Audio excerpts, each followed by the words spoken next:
Hello students, in the previous video we had studied about the humidity and rainfall. This is your chapter number 18 and in the previous video we had studied about the water vapor, evaporations, condensation and different forms of condensation. So different forms of condensation are dew, frost, fog, mist, cloud, rainfall, snowfall and hail. So today we will read about what are these condensation forms. So let's start. First, dew. Water vapor or moist air change into dew on cooling. During the night when the earth cools, the air also cool down. The water vapor present in the air on cooling condenses into dew drops and settle down on the surface of the earth. अब आपने ओस की बूंदें तो देखी होंगी. Due means होता है ओस. जो वाटर वेपर होता है मॉइस्चर, एयर में जो मॉइस्चर होता है वो क्या होते हैं, रात में ठंडा हो जाता है. बहुत ज़्यादा ठंडा होने के कारण जो अर्थ है वो कूल हो जाती है और इस तरह से जो एयर होती है वो भी कूल हो जाती है. और फिर उसके बाद ये जो कूलिंग है यह छोटी छोटी बूंदों के रूप में हमें अर्थ की सरफेस पर दिखाई देती है. ये कहलाती है आपकी ड्यू या ओस की बूंदें. Now Frost. When the temperature of air falls below 0 degree Celsius, the water vapor instead of changing into water droplets changes into ice. These ice particles settle down on leaves which are called frost. Frost destroys the crops. अब आपने देखा होगा, कभी सुना होगा किसी बुजुर्ग से कि पाला पड़ रहा है, तो क्या होता है जब 0 डिग्री सेल्सियस पर तापमान हो जाता है तो वाटर वेपर जो होते हैं वो बर्फ़ जमने लगते हैं. तो वो पतली पतली बर्फ़ के रूप में, आइस के रूप में पत्तियों पर और ज़मीन की सतह पर जम जाता है.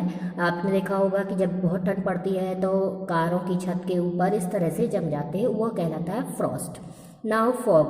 When the temperature of moist air falls, the water particles gets accumulated over the dust particles present in the air and starts floating. These appear as cloud of smoke which is called fog. Fog is formed when the hot and cold air meets. अब fog तब बनता है जब hot और cold air मिल जाती है, तब fog बनता है. fog कैसे, जब टेम्परेचर जो है वो गिरता है, डाउन होता है, तो वाटर पार्टिकल्स जो होते हैं वो डस्ट पार्टिकल के साथ मिल करके एक धुएं के बादल टाइप से बना लेते हैं, जो फॉग कहलाता है. Now mist. Mist is the lighter version of fog. In mist, the water particles do not float in the air. Mist appears as light smoke. The above mentioned form of humidity is found near the surface of the earth. Now we will learn about other forms of humidity which are formed in the sky at higher altitude. अब mist जो होता है वो fog का lighter form है. इसमें जो smoke को बिल्कुल हल्की धुंध जो होती है, धुंधला धुंधला सा दिखाई देता है, वह मिस्ट कहलाता है. इसमें जो वाटर पार्टिकल्स होते हैं वो एयर के साथ हवा में तैरते नहीं हैं, बस ऐसे ही हल्की हल्की धुंध हो जाती है. अब हमने ये ह्यूमिडिटी की कुछ सरफेस, अर्थ की सरफेस पर होने वाली क्रियाएं देखी. इसके बाद अब हम हायर एल्टीट्यूड पर जो अब प्रोसेस होती है उसे देखेंगे. तो सबसे पहले cloud.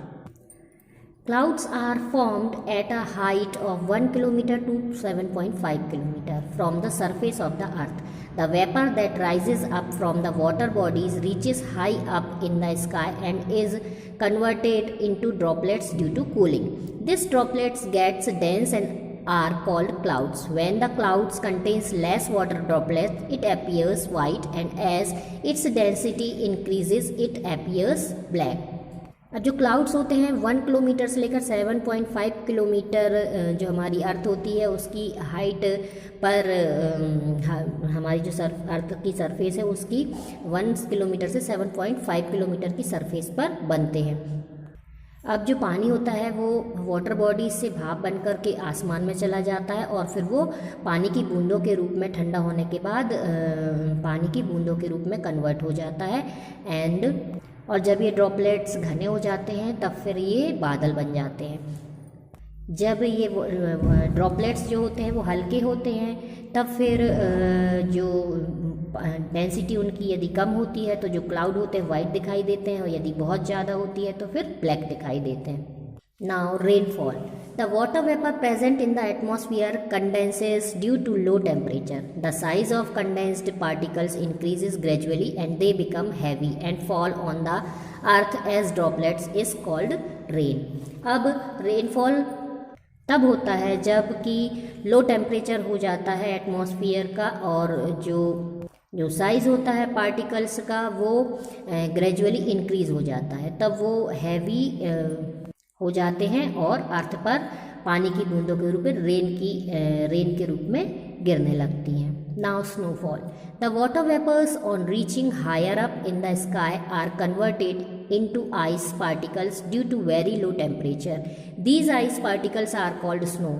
When snow falls on the earth it is called snowfall. Snowfall on higher reaches of high mountains.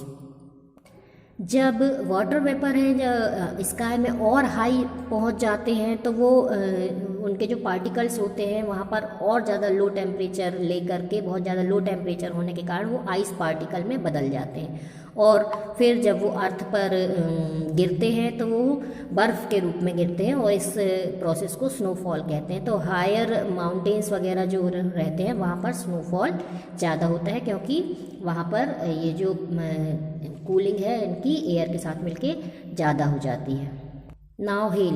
The ice particles floating in the air join and take the form of small pebbles and falls down on earth. These are called hail. अब जो ये ice particles हैं ये air के साथ मिल जाते हैं तो फिर ये पेबल्स का रूप ले लेते हैं और फिर धरती पर गिरने लगते हैं, जो कि जिन्हें हम ओले कहते हैं, हेल कहते हैं.